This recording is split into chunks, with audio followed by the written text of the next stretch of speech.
Science पढ़ाने वाले हैं। चलो इतना तो मालूम चल गया है कि हम लोग विज्ञान पढ़ेंगे या साइंस पढ़ेंगे।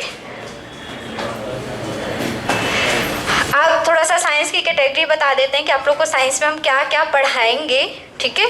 इंट्रोडक्शन हम लोग क्लास के बाद कर लेंगे, सबका नाम जानना भी ज़रूरी है यहाँ पे, कुछ का जानते हैं कुछ का नहीं जानते हैं, ठीक। तो साइंस में आपके 5 सब्जेक्ट हम आपको पढ़ाएंगे। पहला आपका जीव विज्ञान बायोलॉजी, दूसरा है आपका फिजिक्स भौतिकी, फिर आपका केमिस्ट्री रसायन, आपका इन्वायरमेंट पर्यावरण, और लास्ट में आपका आएगा कंप्यूटर। तो हम लोग साइंस में आपके 5 सब्जेक्ट पढ़ने वाले हैं, जीव विज्ञान भौतिकी रसायन पर्यावरण और कंप्यूटर। चलो कंप्यूटर लिखने की प्रैक्टिस बंद कर दो, थोड़ा सा इधर ध्यान दो कि कंप्यूटर कैसे लिखते हैं। होता है ऐसा कभी कभी, अभी लॉकडाउन से उभर के आए तो वैसे भी कंप्यूटर मैं भी भूल गई, सब भूल गया है, ठीक है। चलो हम लोग सबसे पहले स्टार्ट करेंगे साइंस में आपका जीव विज्ञान से। जैसे सब जगह होता है वैसे यहाँ भी होगा। मैं कुछ नया करने वाली थी लेकिन इस कैमरे की वजह से आज जीव विज्ञान पढ़ाना स्टार्ट करना पड़ेगा, ठीक है। तो हम लोग सबसे पहले आज स्टार्ट करेंगे जीव विज्ञान या बायोलॉजी के बारे में। अब बायोलॉजी पे क्या क्या पढ़ना है थोड़ा सा ये भी डिस्कस कर लेते हैं। आप लोगों से हल्ला नहीं कीजिएगा, क्लास में हल्ला कोई नहीं करेगा, क्योंकि जो मैं पढ़ा रही हूँ उसे मैं बार बार रिपीट नहीं कर सकती, है ना, इसलिए। तो जीव विज्ञान में क्या क्या पढ़ेंगे थोड़ा सा ये बता देते हैं। अभी कुछ नोट नहीं करना है, केवल समझना है। इसके बाद इंट्रोडक्शन के बाद आपको फिर पढ़ाया जाएगा। तो जीव विज्ञान में कुछ हम लोग मिसलेनियस पढ़ेंगे, जिसको आप विविध बोलते हैं। साइंस से संबंधित मिसलेनियस पेपर में पूछे जाते हैं। जैसे आपने पढ़ा होगा father of biology, father of zoology, father of, है ना, सेल, ऐसे करके क्वेश्चन पूछे जाते हैं। और आपकी किन शाखाओं के अंतर्गत किसका अध्ययन किया जाता है। जैसे आपने क्वेश्चन भी पढ़ा होगा कि झाड़ियों का अध्ययन किस में किया जाता है ना, डेंड्रोलॉजी में किया जाता है। तो ऐसे आपके कुछ मिसलेनियस हैं इससे संबंधित, जो कि आपको लिखाए जाएंगे, आपको याद करने होंगे क्योंकि आपके पेपर में पूछे जाते हैं। अब मेन सब्जेक्ट के अंदर की बात करते हैं तो सबसे पहले हम लोग पढ़ेंगे इस बार सेल। वैसे हम कार्बोहाइड्रेट या फिर कह सकते हैं न्यूट्रिशन से स्टार्ट करते हैं, लेकिन आज हम लोग सबसे पहले पढ़ेंगे सेल के बारे में। अब सेल पढ़ेंगे, न्यूट्रिशन पढ़ेंगे, ठीक है। सेल के बाद हम लोग पढ़ेंगे आपकी हेरिडिटी आनुवांशिकी।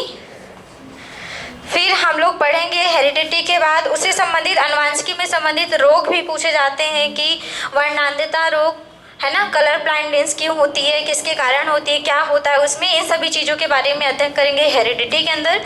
फिर अगर बात करें तो फिर हम लोग पढ़ेंगे टिश्यू के बारे में। टिश्यू मतलब ऊतक, ठीक है।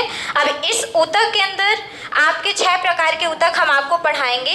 उन 6 प्रकार के ऊतकों में आपको साथ साथ पढ़ाते जाएंगे सिस्टम, मतलब तंत्र। जैसे आप लोगों ने पढ़ा होगा पाचन तंत्र, परिसंचरण तंत्र, है ना, श्वसन तंत्र। तो ऐसे टिश्यू के साथ साथ जब हम लोग टिश्यू पढ़ते जाएंगे, 6 टिश्यू, उसी के साथ साथ में क्या पढ़ते जाएंगे, सभी तंत्र के बारे में। क्योंकि ये आपका थोड़ा लंबा चलेगा, ये 20-25 दिन का चैप्टर है।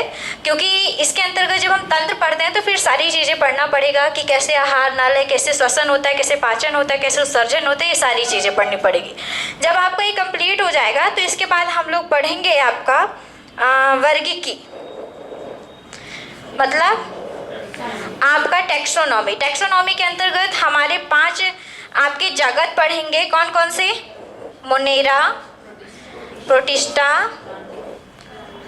प्लांटी किससे आ जाएगा भाई, फंजाई, फिर प्लांटी, फिर है आपका एनिमेलिया, ठीक है। ये 5 जगत हैं। फिर जैसे आपका 20-25 दिन इसमें लगने वाला है, इसमें भी 10 से 20 दिन का टाइम लगने वाला है, क्योंकि बहुत अंदर का चैप्टर हो जाएगा। आप थोड़ा सा समझते हैं, क्योंकि आपको ये सारी चीज़ें पढ़नी हैं। तो इसको ये छोटा दिख रहा है ज़रूर, लेकिन ये है बहुत बड़ा, क्योंकि मैंने ये जो लाइन ब्लैंक में छोड़ी है ये काफ़ी बड़ी है, इसको समझाना थोड़ा सा मुश्किल है, ठीक है। जो पढ़ चुके हैं उनको मालूम होगा। फिर इसके बाद की बात करते हैं, जब ये आपका पूरा ह्यूमन बायोलॉजी ख़त्म हो जाएगा तब हम लोग प्लांट बायोलॉजी पढ़ेंगे। प्लांट बायोलॉजी में भी उसी तरह इसके सेल के बारे में हम सेल तो साथ में पढ़ा देंगे, आपका ह्यूमन का भी और प्लांट का भी, ठीक है। एनिमल और प्लांट दोनों पढ़ लेंगे। इसके बाद इसके भी जो चैप्टर होंगे, जैसे मार्फोलॉजी इसकी पढ़ेंगे। कौन बताएगा मार्फोलॉजी क्या है? आकारकी। आकारकी का मतलब होता है जड़, तना, पौधे, पत्ती, फल, फूल, इन सभी संरचनाओं का अध्ययन, प्लांट के सभी संरचनाओं का अध्ययन क्या कहलाता है? मार्फोलॉजी कहलाता है। तो ये सारी चीज़ें हम लोग पढ़ेंगे। इसके बाद हम लोग कैसे प्रकाश संश्लेषण की क्रिया होती है, पत्तियों के बारे में पढ़ेंगे, फल फूल के बारे में पढ़ेंगे, सारी मार्फोलॉजी के अंतर्गत ये सारी चीज़ें पढ़ लेंगे। पादप रोग पढ़ेंगे, ये वेरी इंपॉर्टेंट है क्योंकि हर बार पेपर में कोई एक दो क्वेश्चन जरूर आता है, पूछ लेता है गन्ने का लाल सड़न रोग किसके कारण होता है? बताइए, ऑप्शन दी। अब तुक्का नहीं मारना कोई भी, ठीक है? क्या ऑप्शन मिल जाएगा तुक्का लगाएं। जीवाणु से, विषाणु से, कवक से या किसी तत्व की कमी से। कितने लोग हैं भाई? कितने तत्व की, जो तत्व की कमी से बोल रहे हैं? कौन कौन है? हाथ उठा दो। अरे सही भी हो सकता है, हम कुछ थोड़ी ना दंड देने वाले हैं आपको। बताइए, गन्ने का लाल सड़न रोग किसके कारण होता है? बताइए मनोज। इधर भाई आप बताओ। जीवाणु, विषाणु, कवक या तत्वों की कमी से? विषाणु से होता है। और कोई? और कोई? चलो छोड़ो, अब इसको हम तो बाद में ही बताएंगे क्योंकि अभी हम पढ़ा नहीं रहे हैं, ठीक है? अभी तो हम इंट्रोडक्शन दे रहे हैं। वैसे ये चीज़ थोड़ी सी कॉमन चीज़ है, हर बार पेपर में पूछी जाती है तो पता होनी चाहिए। चलिए आगे बढ़ते हैं। वैसे विषाणु नहीं है, ये भी आपको बता देते हैं। विषाणु नहीं है, कवकों के कारण होता है। कवक जो होते हैं, फंगस होते हैं, उसके कारण होता है। चलिए, तो ये हम लोग पढ़ेंगे आपके जीव विज्ञान में। अब स्टार्ट करते हैं थोड़ा सा विविध से। विविध के बाद आज हम लोग पढ़ेंगे सेल के बारे में। सब कोई कॉपी पे लिख लीजिए विविध। मिसलेनियस का मतलब 10-15 पेज या फिर कह सकते हैं 10 पेज छोड़ के चलिए आगे का, क्योंकि उसमें मिसलेनियस आप लिखेंगे। जिस दिन टाइम मिलेगा मिसलेनियस थोड़ा थोड़ा लिखाते जाएंगे, क्योंकि अलग से उसकी क्लास नहीं ली जा सकती। सामने पीछे कहीं भी जहाँ लिखना हो आपको अपनी कॉपी में, जहाँ ये नहीं कि फाड़ के पन्ने कुछ कुरकुरे खाने के लिए रख लो, ऐसा मत करना वहाँ पे, ठीक है? ऐसी जगह पे लिखना। चलिए, तो मिसलेनियस पे हम लोग सबसे पहले आज लिखेंगे कुछ प्रमुख खोज एवं उनके जनक। नहीं तो लिख लीजिए जीव विज्ञान की शाखाएं एवं उनके जनक। जीव विज्ञान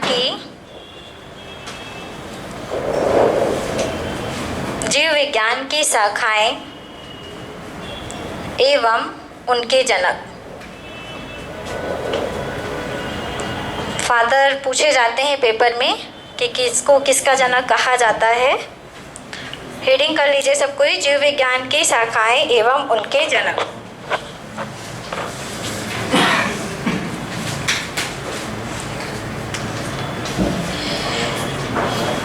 सबसे पहले बात करते हैं जीव विज्ञान की शाखाओं के बारे में। तो जीव विज्ञान से शुरू कर देते हैं। जीव विज्ञान या फिर इसी के साथ साथ लिख लेते हैं जंतु विज्ञान। इसके जनक कौन कहे जाते हैं भाई? अरस्तु। फिर अगर बात करें पादप विज्ञान या प्लांट बायोलॉजी बोल सकते हैं, तो इसमें बोले जाते हैं आपके थ्रियोफ्रिस्टस।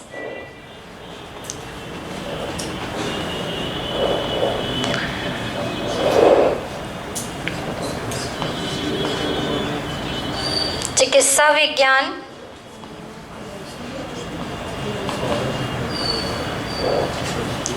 इसके कौन है? चिकित्सा विज्ञान के कौन है? हिप्पोक्रेटस।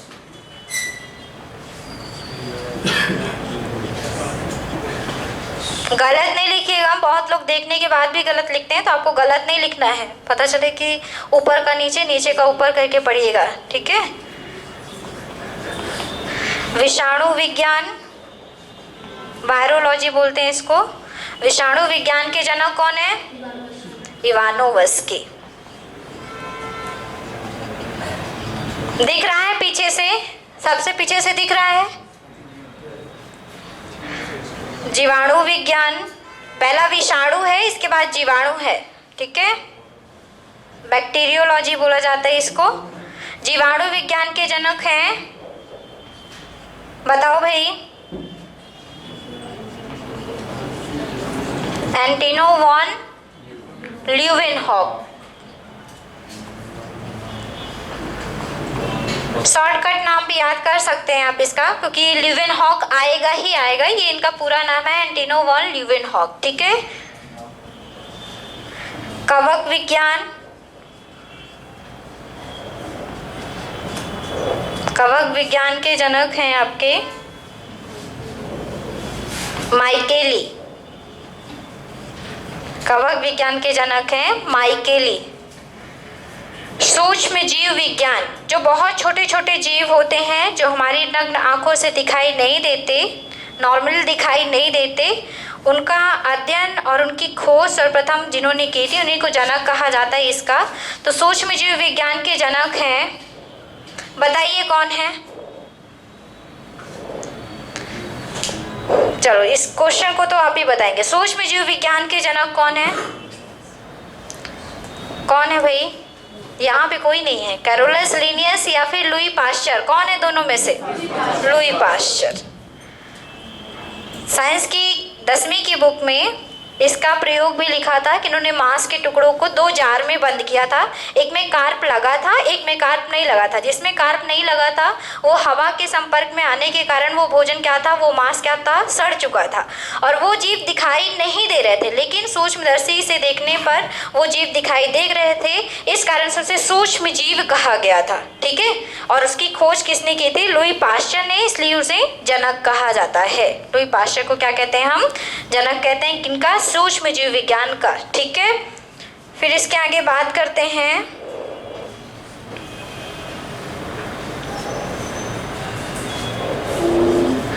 रुधिर वर्ग। रुधिर वर्ग मतलब ब्लड का, ठीक है। रुधिर मतलब ब्लड होता है। रुधिर वर्ग के जनक कौन है? Karl Landsteiner. Karl Landsteiner.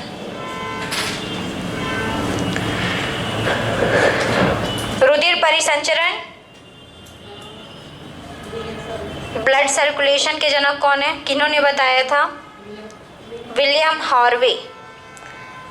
रुधिर परिसंचरण, ब्लड सर्कुलेशन, इसके हैं विलियम हार्वे। William Harvey.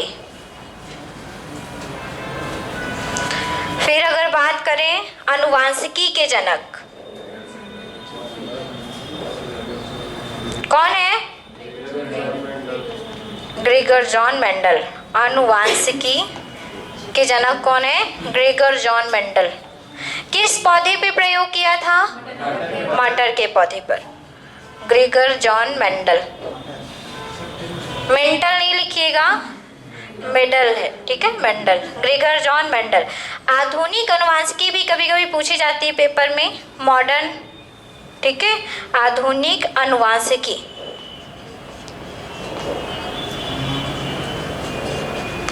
इसके जनक कौन है बताइए? टी.एच. मार्गन।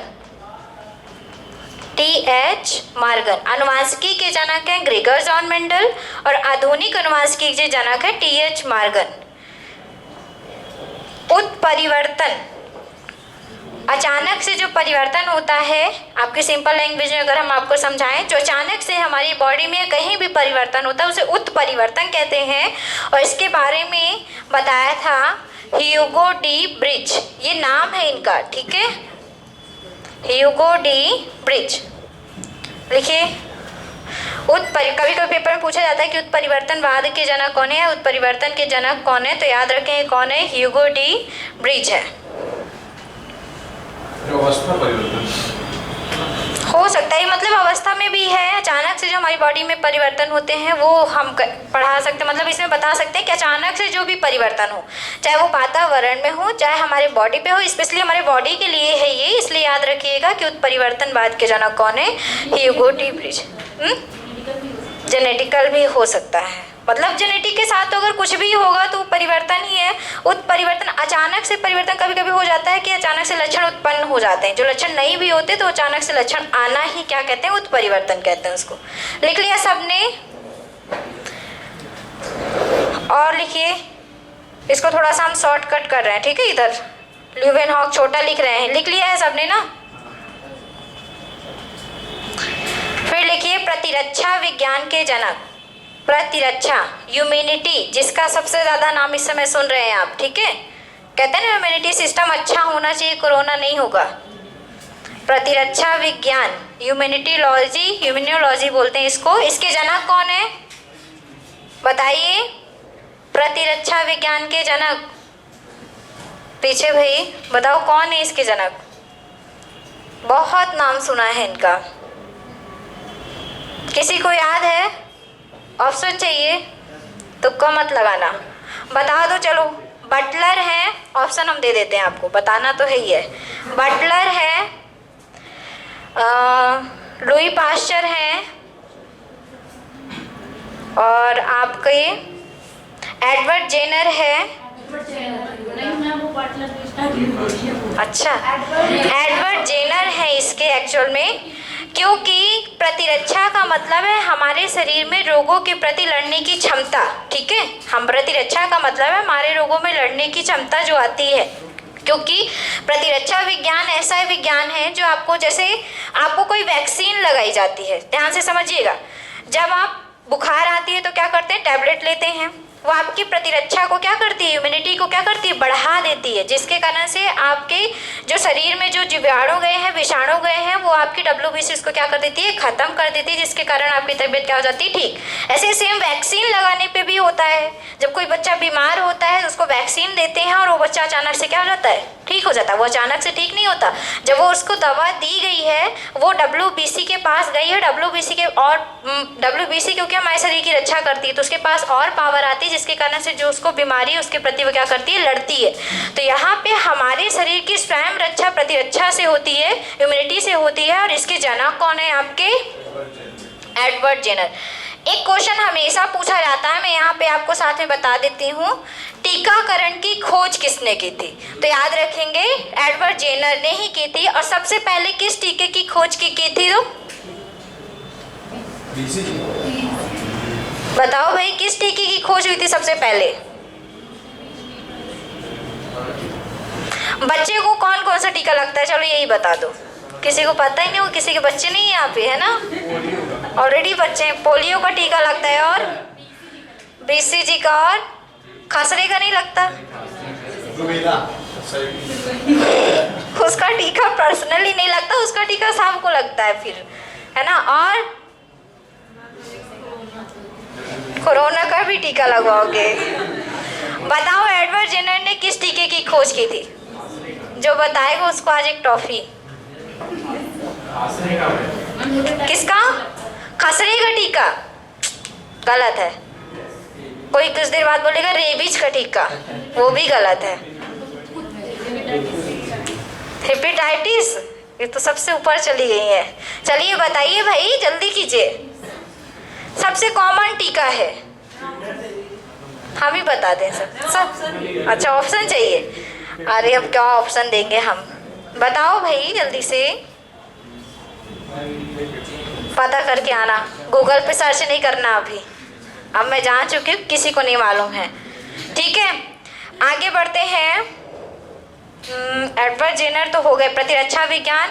इसके बाद थोड़ा सा लिख लीजिए, आधुनिक, नहीं इसको मत लिखिए, जीवाश्म विज्ञान के जनक। जीवाश्म विज्ञान, जिसमें जीवाश्मों का अध्ययन किया जाता है ना, उसके जनक कौन है? जीवाश्म विज्ञान के जनक हैं लियोनार्डो दा विंची।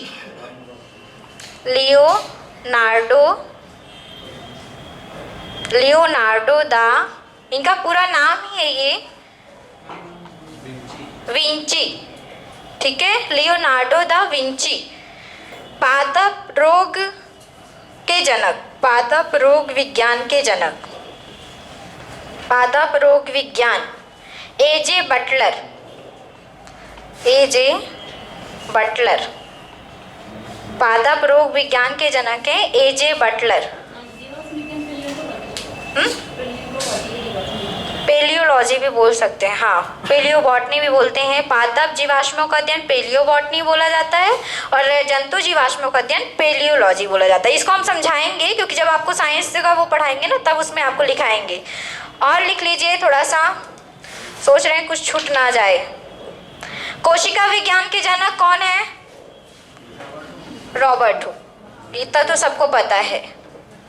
कोशिका विज्ञान के जनक कौन है? Robert Hooke. और इन्होंने ही कोशिका की खोज की थी और कोशिका के बारे में बताया था, इसलिए इनको जनक कहा जाता है। चलिए थोड़ा सा लिखिए, भारतीय, मैं बोल रही हूँ लिखिएगा, भारतीय आधुनिक जीव विज्ञान के जनक। भारतीय लिखिए, जो हम बोल रहे हैं उसको लिखिए, भारतीय आधुनिक जीव विज्ञान, मतलब ये भारतीय है, ठीक है। ये क्वेश्चन ध्यान से सुनिएगा, भारतीय आधुनिक जीव विज्ञान के जनक कौन है भाई? लिख लीजिए, पीएम भार्गव। भारतीय आधुनिक जीव विज्ञान के जनक हैं P M Bhargava, P M Bhargava. Second point लिखिए, भारतीय आधुनिक पादप विज्ञान के जनक, भारतीय आधुनिक वनस्पति विज्ञान भी बोल सकते हैं या पादप विज्ञान भी बोल सकते हैं, ठीक है।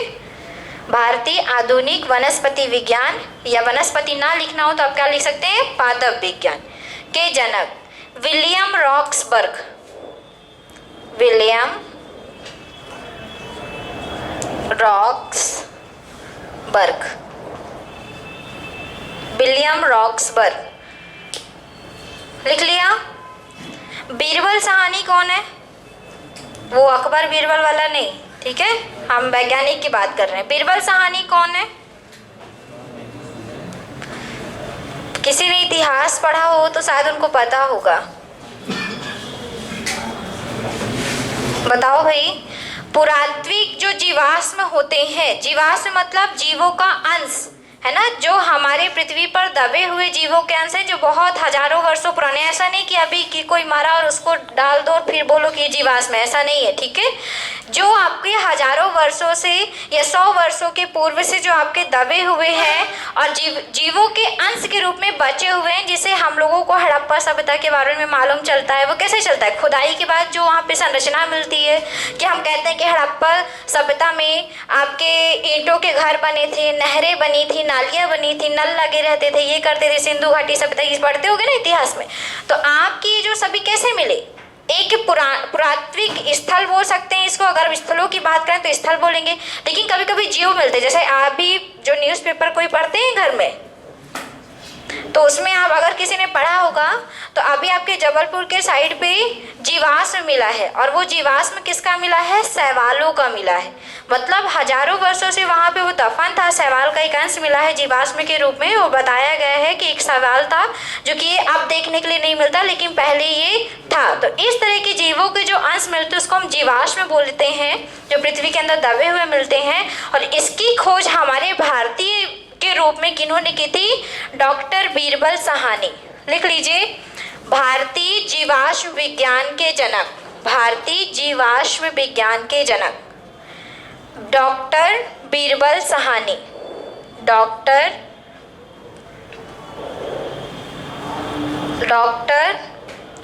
बीरबल साहनी। साहनी बोलते हैं, साहनी भी बोलते हैं इसको, ठीक है।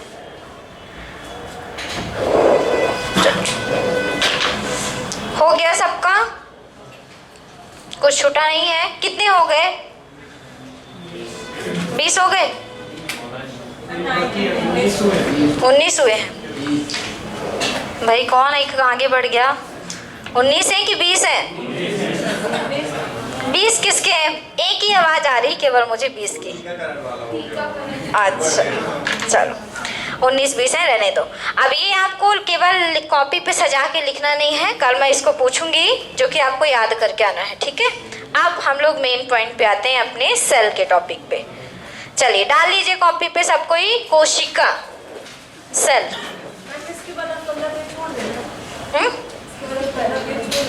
10 पेज छोड़ो, 5 पेज छोड़ो, क्योंकि लिखाने वाले तो हम हैं ही।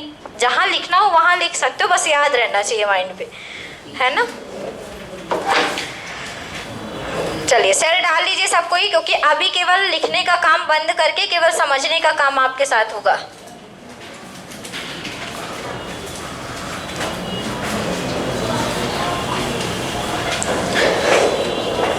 सबने 10th की क्लास में जिनका बायो नहीं रहा होगा वो 10th के बाद शायद बायो पढ़ना बंद कर देते हैं, ऐसा मुझे लगता है, और ऐसा होता भी है एक्चुअल में, है ना।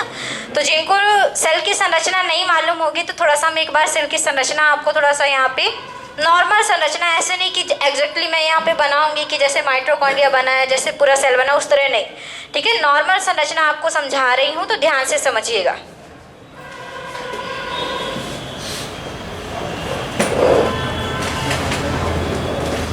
आपको बनाना नहीं है, कोई कॉपी पे हम यहाँ पे ड्राइंग कराने के लिए नहीं आए हैं, आपको समझना है केवल, ठीक है।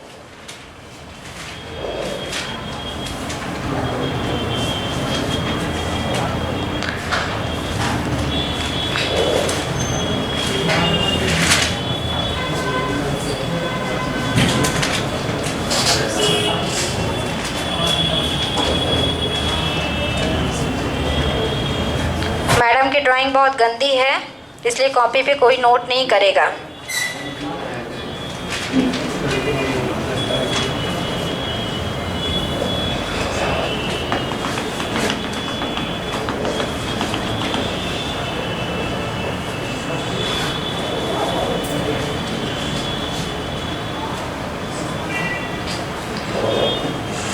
चलिए, कुछ लाइक दैट ऐसी संरचना होती है, कह सकते हैं कि जंतु कोशिका भी है और पादप कोशिका की संरचना थोड़ी सी अलग होती है, लेकिन थोड़ी थोड़ी चीज़ें हैं जो आपको डिफरेंट बताएंगी, क्योंकि आप लोगों ने बहुत सारे लोगों ने 10th में शायद पादप कोशिका और जंतु कोशिका का अंतर पढ़ के रखा होगा, है ना, कि जंतु कोशिका में क्या पाया जाता है क्या नहीं। आपके पेपर में अंतर नहीं पूछेगा, आपके पेपर में ये नहीं पूछेगा कि अंतर लिखिए, ठीक है, अंतर लिखने के लिए नहीं आएगा, केवल आपको यहाँ पे समझना है, क्योंकि आपको बस अपने कान और दिमाग खोल के रखिए और सब चीज बंद करके, ठीक है, आंखें खुली, कान खुले और दिमाग खुला, सब हाथ पैर सब बंद करके आराम से बैठो, अभी दीर्घ ध्यान से सुनना है।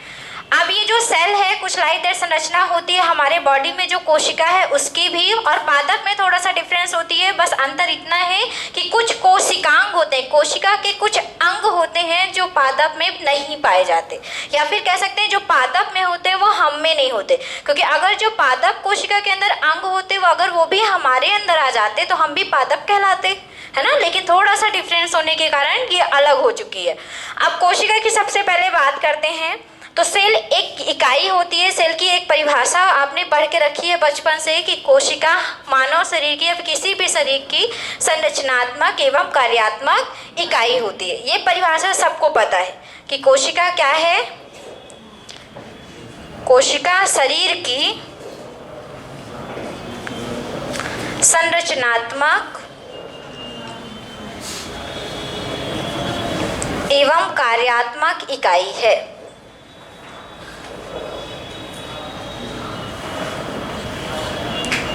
अब कैसे है, थोड़ा सा मैं ये समझा देती हूँ। संरचना, क्योंकि हमारी बॉडी में जो हमारी बॉडी होती है एक सेल से बनी होती है। अब ये जो सेल होती है अपने आप में स्व जनन करती है, सेल्फ रिप्रोडक्शन की क्रिया करती है, मतलब इसके साथ कोई मिलकर रिप्रोडक्शन की क्रिया करने नहीं आता, ये अपने आप को स्वयं दो टुकड़ों में विभाजित कर लेती है, और एक कोशिका से कितनी कोशिकाएं बनती हैं, 2। फिर जब ये परिपक्व होती है, मतलब कि मैच्योर हो जाती हैं, फिर से अपने आप को ये डिवाइड करती हैं, इनसे भी 2 कोशिका बनती है और इससे भी क्या बनेगी, 2। फिर ये जब कोशिका बनेगी, ये भी जब परिपक्व हो जाएगी, मैच्योर हो जाएगी, फिर ये जब बड़ी होगी तो अपने आप को विभाजित करेगी, तो इससे भी 2, इससे भी 2, इससे भी 2, इससे भी 2। फिर यहाँ पे जो बनेगी ये भी आगे चल के डिवाइड होंगी और इनसे भी आपकी क्या बनेंगी, 2 कोशिकाएं बनेंगी। अब हम देख रहे हैं कि एक कोशिका से बहुत सारी कोशिकाएं बनती हैं। अब जब बहुत सारी कोशिकाएं बन जाएंगी तो इनका भी आगे कुछ काम होगा, तो धीरे धीरे ये जो कोशिकाएं हैं अपने आप को एक सेट करती हैं कुछ ऐसी संरचना में। स्पेशली ऐसी ही नहीं होती कि मैं बता रही हूँ कि ऐसी ही होती है, मतलब ये आपके समझने के लिए है कि कुछ ऐसी संरचना में बंडल के रूप में अपने आप को क्या कर लेती हैं, मतलब संरचना को बनाती हैं। धीरे धीरे जब ये बंडल बनने लगता है, संरचना बनने लगती है, आगे चल के आपका निर्माण होता है एक सिस्टम का जिसको कहते हैं टिश्यू सिस्टम। ये आपकी सेल है, समझिएगा, पहले एक सेल थी, सेल जब बहुत सारी हो गई तो बहुत सारी सेल मिलकर क्या बनाती हैं, टिश्यू, ऊतक, ठीक ठीक है। अब जब बहुत सारे टिश्यू बन गए तो एक सिस्टम बनता है कि सिस्टमैटिक तरीके से इसको कहाँ पे बैलेंस करके रखा जाए। तो आपके टिश्यू के बाद बनेगा टिश्यू सिस्टम, ठीक। फिर इस सिस्टम के बाद आपके टिश्यू से ही बनते हैं ऑर्गन। ऑर्गन मतलब अंग, जो आपके आँख है, नाक है, कान है, गला है। अगर हम पूरी बॉडी की बात करें तो ये पूरा शरीर है, लेकिन अगर केवल हम हैंड की बात करें तो हैंड क्या है, ऑर्गन है, ठीक है। हम पूरी बॉडी की बात नहीं कर रहे हैं, लेकिन इसी पार्ट को हम अलग अलग अगर हम बोले आपको आँख, नाक, कान, गला ऐसे करके बोले तो आँख क्या है, एक अंग है। लेकिन अगर हम पूरे चीज़ों को इकट्ठा करके बोल दें तो क्या चीज़ हो जाएगी, बॉडी हो जाएगी, ठीक है। तो टिश्यू के बाद क्या बनेगा आपका, टिश्यू सिस्टम। टिश्यू सिस्टम के बाद क्या बनेगा, ऑर्गन। ऑर्गन का भी एक सिस्टम बनेगा जिसको बोलेंगे ऑर्गन सिस्टम। और ऑर्गन सिस्टम बनने के बाद कंप्लीट क्या बन जाती है आपकी बॉडी। ऑर्गन सिस्टम बनना इसलिए ज़रूरी है क्योंकि ऑर्गन सिस्टम के तरीके से अगर सेट नहीं होगा तो हाथ कहीं और होता, आँख कहीं और होती, क्या पता आँख इधर आ जाती है ऐसे करके, है ना। तो एक सिस्टम सिस्टमैटिक तरीके से ये बना, इसलिए ऑर्गन सिस्टम बना। और फिर ऑर्गन सिस्टम जब कंप्लीट हो गया तो हमारी एक पूरी क्या बन जाती है, बॉडी बन जाती है। आ रहा है समझ में सबको।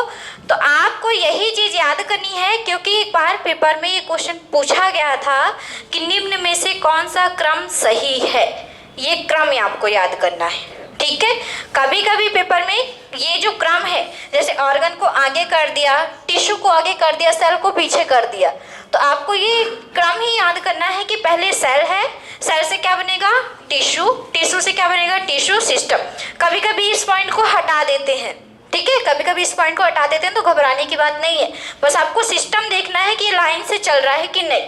तो सेल, सेल से बना टिश्यू, टिश्यू से बना टिश्यू सिस्टम, फिर बना ऑर्गन, फिर बना ऑर्गन सिस्टम, और फिर क्या बना, बॉडी।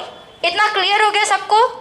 अब कोशिका की थोड़ी सी और बात करते हैं। कोशिका की खोज जो थी सन 1665 में हुई थी। कब हुई थी, किन्होंने की थी, रॉबर्ट हुक।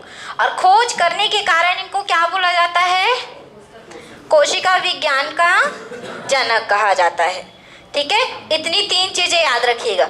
और इनकी एक प्रसिद्ध पुस्तक है जिसमें कोशिका के बारे में लिखा गया है। बताइए मनोज,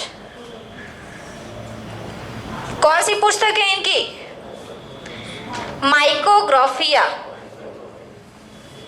माइकोग्राफिया, ये 4 चीज आपको याद करनी है।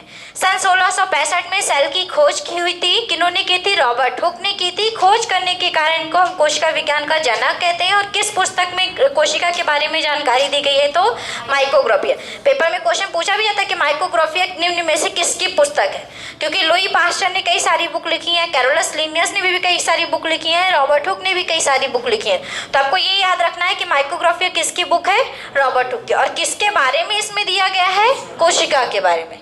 क्लियर हो गया। अब आगे बढ़ते हैं। कोशिका के थोड़ा सा कुछ प्रमुख चीजें हैं, उनको समझाते हैं आपको। तो सबसे छोटी कोशिका की बात करें, जो पेपर में पूछा जाता है आपसे, तो सबसे छोटी कोशिका कौन है, माइकोप्लाज्मा। पूरा नाम है माइकोप्लाज्मा गैलीसेप्टिकम, ठीक है। कभी कभी पेपर में आपको शॉर्टकट पे दिया रहता है माइकोप्लाज्मा, बस दिया रहता है, तो वो भी सही है। लेकिन अगर पूरा नाम दिया तो आपको पूरा नाम याद करना है। सबसे छोटी होती है, लगभग 0.3 माइक्रोमीटर तक होती है, ठीक है। बहुत छोटी, जो हमें दिखाई नहीं देती, और ये आपके एक जीवाणु में पाई जाती है। तो याद रखेंगे सबसे छोटी कोशिका कौन सी है, माइकोप्लाज्मा गैलीसेप्टिकम। ये नहीं पूछेगा कि कितना माइक्रोमीटर, कितना नहीं, बस आपको नाम याद रखना है। दूसरी सबसे बड़ी कोशिका, शुतुरमुर्ग का अंडा, ऑस्ट्रिच एग, ठीक है, याद रखेंगे। किसका अंडा, शुतुरमुर्ग का, किसी और का अंडा नहीं लिख देना। फिर है आपकी सबसे लंबी कोशिका, क्या होगी, सबसे लंबी कोशिका है हमारे तंत्रिका तंत्र की तंत्रिका कोशिका, ठीक है। नर्वस सिस्टम की आपकी नर्वस सेल, तंत्रिका कोशिका या तंत्रिका तंत्र भी लिख सकते हैं कभी कभी यहाँ पे। फिर अगर बात करें मानव शरीर की सबसे छोटी, ये तो पूरे उसमें हो गई, जीवाणु, विषाणु, कवक सब में हो गई। लेकिन अभी मानव की बात करते हैं। मानव शरीर की सबसे छोटी कोशिका बताइए।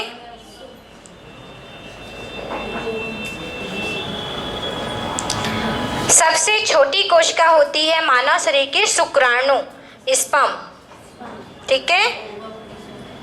और अगर बात की जाए मानव शरीर की, मानव में दोनों आते हैं, स्त्री और पुरुष दोनों आते हैं, ऐसा नहीं कि पुरुष की हम बात करें स्पेशली या फिर स्त्री की बात करें, ठीक है। तो मानव शरीर की सबसे बड़ी कोशिका ओवम,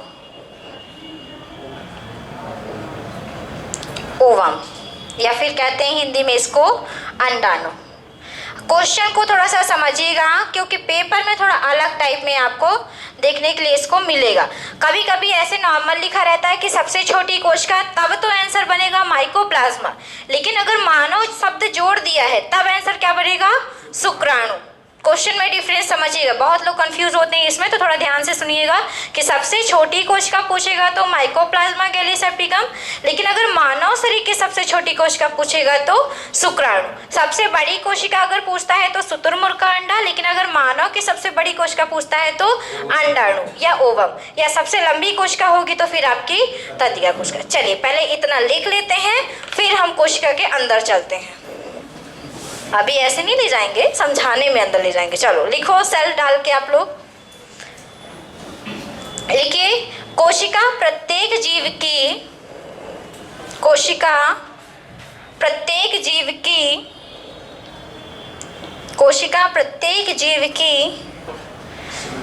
संरचनात्मक, स्ट्रक्चरल है ना, और फंक्शनल, प्रत्येक जीव की संरचनात्मक एवं कार्यात्मक इकाई है। सामने लिखा हुआ है, प्रत्येक जीव की संरचनात्मक एवं कार्यात्मक इकाई है। जीवों का शारीरिक संगठन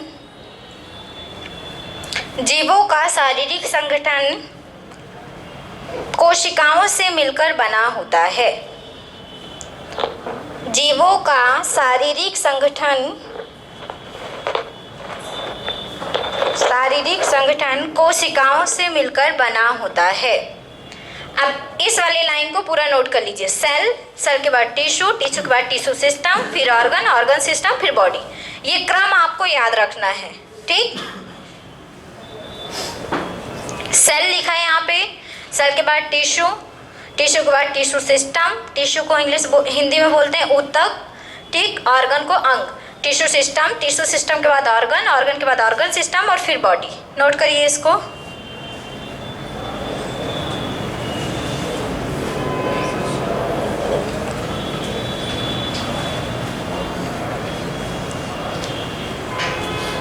हो गया पीछे?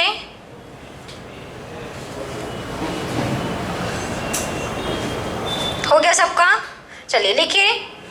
कोशिका एक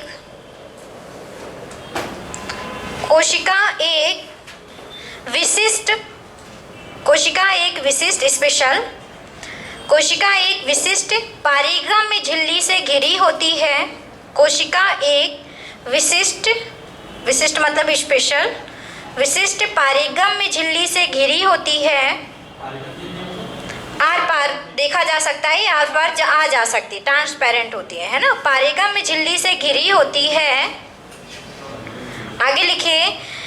इनमें स्वजनन स्व मतलब होता है स्वयं, ठीक है। स्वजनन की प्रक्रिया या क्षमता होती है। स्वजनन की क्षमता होती है, ऐसे लिख लीजिए। स्वजनन की क्षमता होती है। सेल्फ रिप्रोडक्शन की क्षमता होती है। मतलब ये अपने आप को दो भाग में डिवाइड करके अपने से नई कोशिका बना सकती है, ठीक है ना। ये दूसरों पे आश्रित नहीं होती, स्वयं पर ही अपने आप को क्या कर लेती है, डिवाइड। जैसे अमीबा क्या होता है? अमीबा आप लोगों ने पढ़ा होगा, एक कोशिकी है। अभी किसी के साथ क्रिया नहीं करता जनन करने के लिए, क्या करता है, एक कोशिकी होने के कारण ये अपने आप को, अगर इसको अपने से किसी को पैदा करना है तो अपने आप को क्या कर लेगा, डिवाइड कर लेता है दो भागों में। तो इससे जब दो बन गए तो दो नए अमीबा बन गए, दो नए अमीबा बन गए। फिर इसको भी अगर करना है तो ये भी अपने आप को डिवाइड करके दो नए अमीबा बना लेगा। स्वयं ऐसी हमारी सेल होती है जो आपका इस तरह के काम करती है। स्वजनन की प्रक्रिया हमारी कोशिका में पाई जाती है। ठीक, अब आगे लिखिएगा, थोड़ा सा स्टार पॉइंट बनाएंगे। स्टार पॉइंट का मतलब है जो इम्पोर्टेंट आपके पेपर में आएगा। ठीक, चलिए लिखिए, जीव विज्ञान की वह शाखा, जीव विज्ञान की वह शाखा ब्रांच, जीव विज्ञान की वह शाखा जिसके अंतर्गत, जीव विज्ञान की वह शाखा जिसके अंतर्गत कोशिकाओं का, जिसके अंतर्गत कोशिकाओं का तथा, जिसके अंतर्गत कोशिकाओं का तथा उनके कार्यों तथा उनके कार्यों तथा उनके कार्यों एवं संरचनाओं का अध्ययन किया जाता है। कोशिकाओं का तथा उनके कार्यों एवं संरचनाओं का अध्ययन किया जाता है। कोशिका विज्ञान या साइटोलॉजी,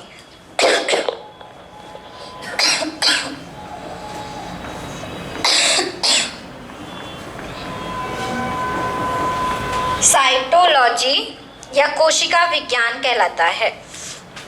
जीव विज्ञान की वह शाखा जिसके अंतर्गत कोशिकाओं का तथा उनके कार्यों एवं संरचनाओं का अध्ययन किया जाता है, क्या कहेंगे उसको? साइटोलॉजी।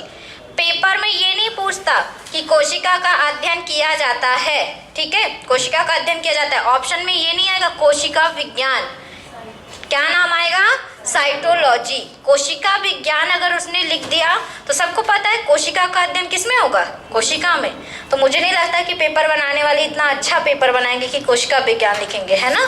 तो इसलिए इसका ये वाला नाम आपको याद रखना है, साइटोलॉजी। आगे लिखिए, कोशिका की खोज, अगला पॉइंट, स्टार पॉइंट, कोशिका की खोज, कोशिका की खोज सन 1665 में, कोशिका की खोज सन 1665 में, सन 1665 में रॉबर्ट हुक ने की थी, सन 1665 में रॉबर्ट हुक ने की थी, रॉबर्ट हुक ने की थी। इसलिए इन्हें कोशिका विज्ञान का जनक, फादर ऑफ साइटोलॉजी, कोशिका विज्ञान का जनक कहा जाता है या माना जाता है। सन 1665 में रॉबर्ट हुक ने कोशिका की खोज की थी, इसलिए इन्हें कोशिका विज्ञान का जनक कहा जाता है। इनकी प्रसिद्ध पुस्तक माइकोग्राफिया, सामने लिखा है, इनकी प्रसिद्ध पुस्तक माइकोग्राफिया में कोशिका का अध्ययन दिया गया है, कोशिका का अध्ययन दिया गया है। इनकी प्रसिद्ध पुस्तक माइकोग्राफिया में कोशिका का अध्ययन दिया गया है। लिखिए, फैक्ट ऑफ सेल, सेल के कुछ प्रमुख तथ्य, ये सेल से संबंधित तथ्य ये भी लिख सकते हैं। लिखिए, पहला, सबसे छोटी कोशिका, इधर जो लिखा है वो पूरा आपको लिखना है। सबसे छोटी कोशिका, ये पूरा नोट करना इधर वाला, ठीक है, लिख डालिए। सबसे छोटी कोशिका माइकोप्लाज्मा गैलीसेप्टिका।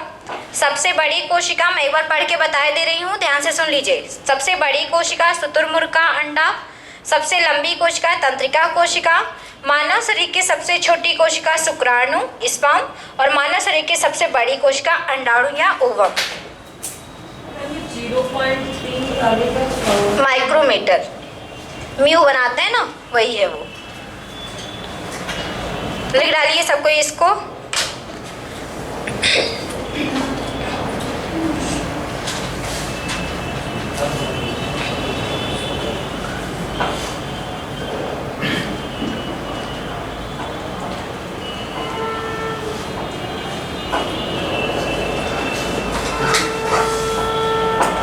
हो गया? थोड़ा सा आगे इसके चलते हैं क्योंकि आज तो नहीं कंप्लीट होगा सेल, कि सेल को अभी 1-2 दिन लग जाएंगे, कल का पूरा टाइम लग जाएगा।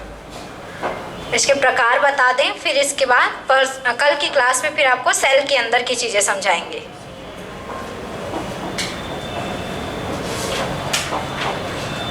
वैसे ये चीज़ें सबने पढ़ के रखी है, इसलिए थोड़ा इजी है ये चीज़ें, है ना। मज़ा तो तब आएगा जब टिश्यू पढ़ेंगे। तो किसी को नाम ही नहीं याद होते उसके। साइंस की एक चीज़ थोड़ा सा मैटर रखती है कि ज़्यादा से ज़्यादा जो अभी तो ठीक है, अभी हम हिंदी पे चल रहे हैं, जब हम लोग टैक्सोनॉमी पढ़ेंगे या फिर टिश्यू पढ़ेंगे तो शायद मैं हिंदी ना बता पाऊँ आपको, क्योंकि मुझे भी हिंदी नहीं आती उसकी, ठीक है। तो उसको नाम आपको याद करना पड़ेगा, क्योंकि पेपर में भी हिंदी नहीं आती उसकी, ठीक। तो मैडम को नहीं आती तो फिर आपको भी नहीं बता पाएंगे, और पेपर वाले को भी नहीं आती तो वो भी नहीं लिख पाएंगे। तो इसलिए जो हम लोग पढ़ेंगे सो वही आपको याद करना पड़ेगा, ठीक। हो गया सबका? लिखो भाई जल्दी से। सबसे ज़्यादा टाइम ये लिखवाने में जाता है, नहीं तो मैं एक दिन में ही ख़त्म कर दूँ सिर्फ, ना। अब ऐसे भी नहीं कर सकते कि हम समझा दिए और बोल दे घर से लिख के लाना, पता चले हम यहाँ समझाए रास्ते में ही सब भूल जाओगे वैसे भी, तो घर जाके क्या लिखोगे? कुछ नहीं लिखोगे। आई थिंक हो गया सबका। चलिए अब लिखिए कोशिका के प्रकार। हेडिंग डालिए कोशिका के प्रकार। कोशिका के प्रकार।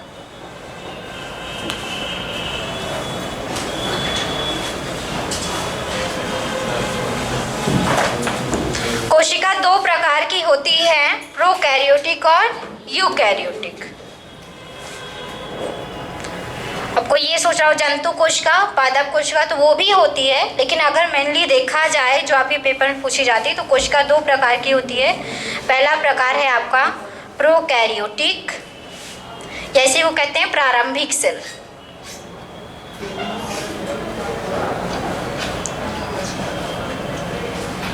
दूसरी है आपकी यूकैरियोटिक।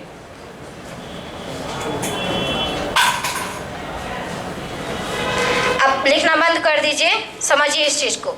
प्रोकैरियोटिक और यूकैरियोटिक, ये इसका हिंदी में नाम नहीं है, इसका यही नाम है प्रोकैरियोटिक और यूकैरियोटिक सेल। सेल दो प्रकार की होंगी। प्रोकैरियोटिक के बारे में थोड़ा सा सुन लीजिए। ऐसी सेल जिसमें केंद्रक, क्योंकि मैंने अभी संरचना बताई आपको कि इसके अंदर केंद्रक भी होता है, ठीक है।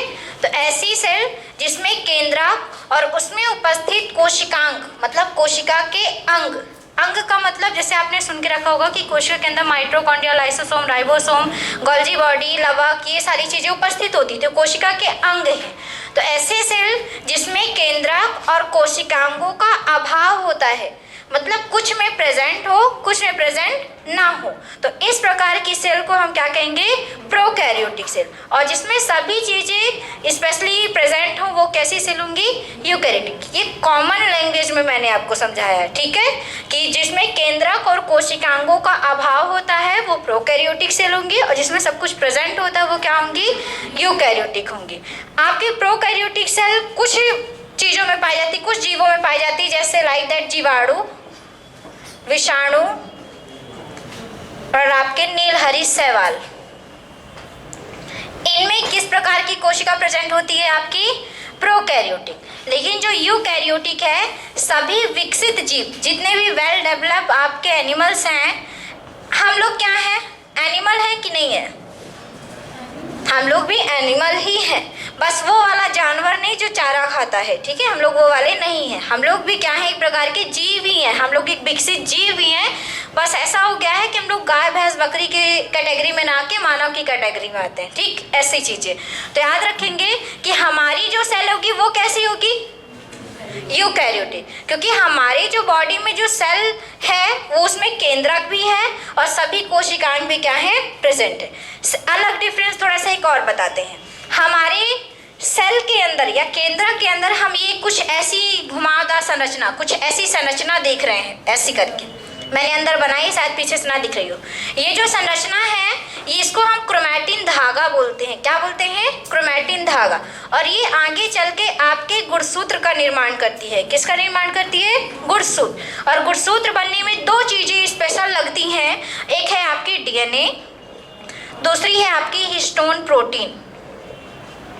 हिस्टोन आरएनए लगती है, आरएनए साथ में जुड़ती है, लेकिन मेन अगर पॉइंट बात की जाए तो दो चीज़ें लगती हैं आपकी, डीएनए और एक आपकी होती है हिस्टोन प्रोटीन। तो जो आपकी प्रोकैरियोटिक होती है उसमें डीएनए तो प्रेजेंट होता है लेकिन हिस्टोन प्रोटीन उपस्थित नहीं होता। लेकिन जो यूकैरियोटिक सेल है उसमें उसके गुणसूत्र में डीएनए के साथ साथ क्या प्रेजेंट होता है, हिस्टोन प्रोटीन। ये डिफरेंट बताने का एक तरीका है, आपको मैंने बताया है, तो ध्यान रखिएगा कि ऐसी सेल जिसमें केंद्रक कोशिकांगों साथ ही साथ हिस्टोन प्रोटीन का अभाव होता है वो क्या होंगी, प्रोकैरियोटिक। और ऐसी सेल जिसमें आपके केंद्रक कोशिकांग प्लस हिस्टोन प्रोटीन भी उपस्थित होता है वो कैसी होती हैं, यूकैरियोटिक। प्रोकैरियोटिक किसमें होंगी, जीवाणु, विषाणु और नीलहरित शैवाल में, और आपकी यूकैरियोटिक किसमें होंगी, सभी विकसित जीव में। चलिए लिखिए, कोशिका मुख्यतः दो प्रकार की होती है, कोशिका मुख्यतः दो प्रकार की होती है, पहला प्रोकैरियोटिक सेल, दूसरा यूकैरियोटिक सेल।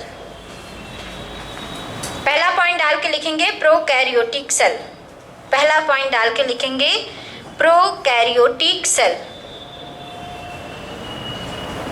चलिए लिखिए, इन्हें प्रोकैरियोटिक पे लिखिए, इन्हें प्रारंभिक कोशिकाएं, प्रिमिटिव सेल, प्रारंभिक कोशिकाएं कहते हैं, भी कहते हैं, प्रारंभिक कोशिकाएं भी कहते हैं।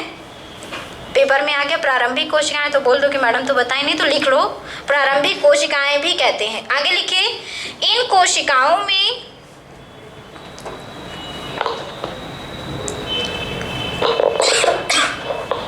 इन कोशिकाओं में केंद्रक, इन कोशिकाओं में केंद्रक कोशिकांग, कोशिकांग, कोशिकांग, इन कोशिकाओं में केंद्रक कोशिकांग तथा हिस्टोन प्रोटीन का अभाव होता है।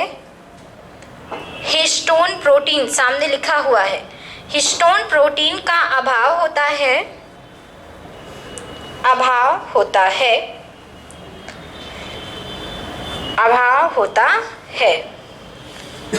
जैसे एग्जाम्पल लिख लीजिए, जैसे जीवाणु, विषाणु, नीलहरित शैवाल, किसमें प्रेजेंट है ये, जीवाणु, विषाणु, नीलहरित शैवाल, bacteria, virus, blue green algae. ये हम लोग पढ़ेंगे जब हम लोग मोनेरा प्रोटिस्टा पढ़ेंगे, तब हम लोग पढ़ेंगे जीवाणु विषाणु के बारे में। पेपर में बहुत क्वेश्चन आते हैं जीवाणु विषाणु से, ठीक है, तो याद रखेंगे जीवाणु विषाणु नीलहरित शैवाल में कैसी सेल होती हैं, प्रोकैरियोटिक। अब लिखिए यूकैरियोटिक सेल, यूकैरियोटिक सेल लिखिए, ऐसी कोशिका, ऐसी कोशिका जिसमें, ऐसी कोशिका जिसमें केंद्रक, ऐसी कोशिका जिसमें केंद्रक कोशिकांग, कॉमा करके लिखिएगा, केंद्रक कॉमा कोशिकांग एवं हिस्टोन प्रोटीन पाया जाता है। उसमें अभाव होता है, इसमें पाया जाता है, हाँ, अंतर क्या है? अंतर ये कि उसमें अभाव होता है मतलब प्रेजेंट होता भी है, नहीं भी होता, लेकिन इसमें प्रेजेंट होगा ही होगा, ये डिफरेंस है ना। अभाव का मतलब ये ना कि कम, मतलब उसकी जो होने की क्षमता वो है कैपेसिटी वो कम होगी उसमें, लेकिन इसमें प्रेजेंट होना जरूरी है। अगर इसमें प्रेजेंट नहीं होगा तो सेल कैसी मानी जाएगी, प्रोकैरियोटिक हो जाएगी।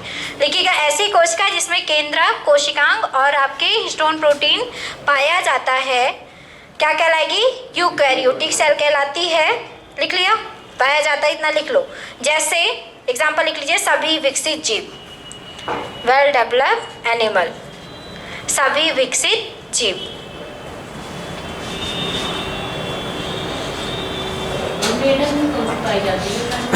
मेढक, मेढक कैसा प्राणी है, उभयचर प्राणी है। ये तो बहुत नीचे चले गए, बहुत नीचे चले गए।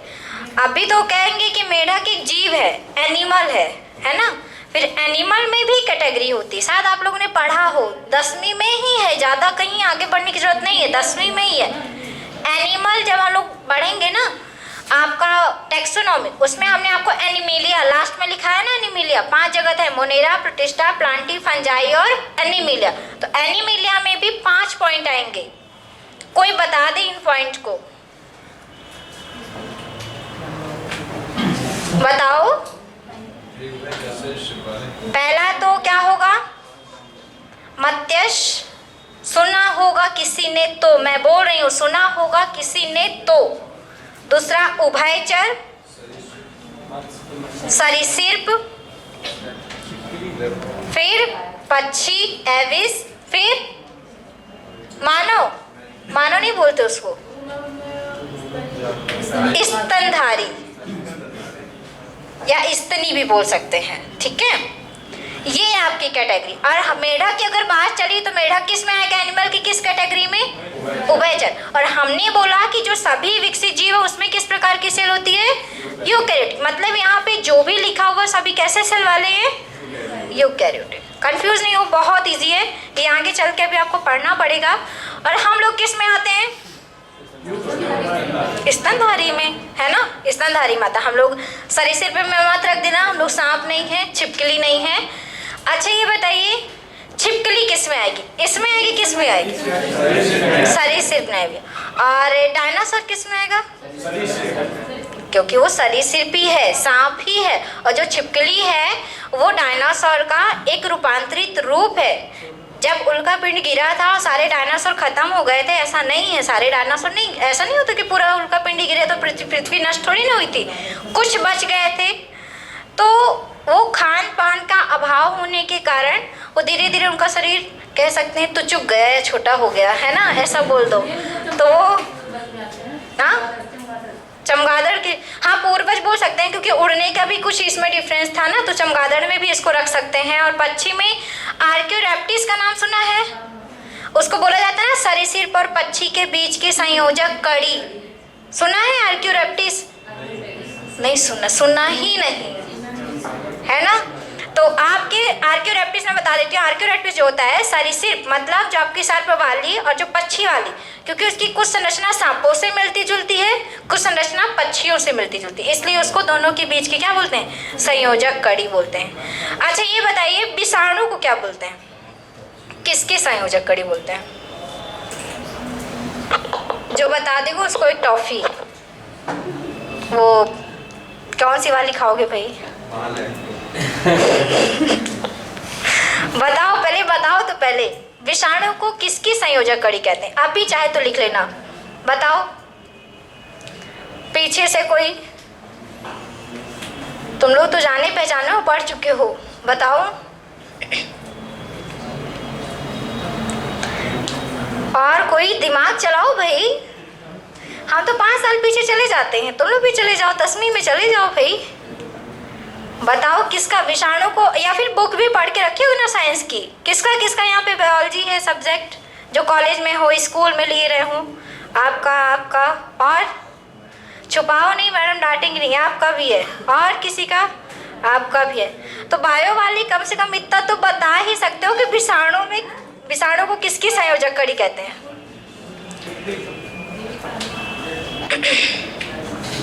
विषाणु को सजीव और निर्जीव के बीच की कड़ी माना जाता है, क्योंकि विषाणु जीवित भी रह सकता है और निर्जीव के रूप में भी रह सकता है। आप विषाणु को एक बोतल में पैक करके रख सकते हो, लेकिन विषाणु और बोतल से निकला तो सजीव हो जाएगा, आप उसे कभी नष्ट नहीं कर सकते हो, ये भी ध्यान रखना। बस उसे क्या किया जा सकता है, नष्ट होगा वैक्सीन के कारण। जैसे कोरोना क्या है, ये जो कोविड है वो क्या है, एक वायरस है, वायरस कभी मर नहीं सकता। आपने सुना है कि वायरस को मारने की दवा नहीं, उसको कम करने की दवा बनाई जा रही, उसको निष्क्रिय करने की दवा बनाई जा रही, मतलब वो सुप्त अवस्था में चला जाए, ठीक है, निर्जीव अवस्था में, जिसको हमको नुकसान ना हो। तो विषाणु लिख लीजिए कहीं पे कि विषाणु क्या होती है, सजीव और निर्जीव के बीच की कड़ी होती है।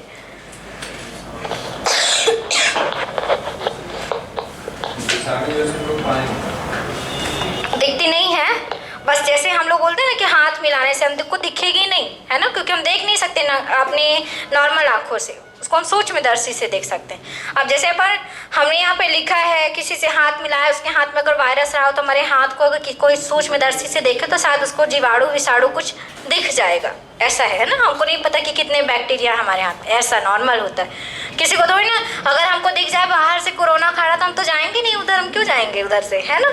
ये चीज़ है। चलिए आज की क्लास के लिए इतना काफ़ी है।